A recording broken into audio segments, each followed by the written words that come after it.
Nakikita ko, pagod ka na. Umalis ka na. Kapag hindi ka pa umalis, tatawagin ko ang manager. Huwag ka namang ganyan. Maintindihan mo sana. Ayoko nang marinig yan. Habang umiinit ang diskusyon, may narinig akong boses. Ginugulo ka ba niya? Lumingon ako. Nandun pala ulit ang matanda. Nakalimutan ko na siyang nandun pa.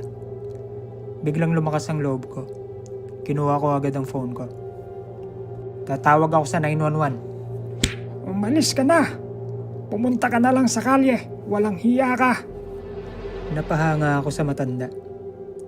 Lumapit pa siya sa lalaki at sinigawan. Dito lang ako hanggat di ka umalis. Abnormal ka. Napatingin sa akin ang matandang lalaki. Halatang malungkot. Parang biglang nawala ng pag-asa. Tumalikod siya at dahan-dahang naglalakad papunta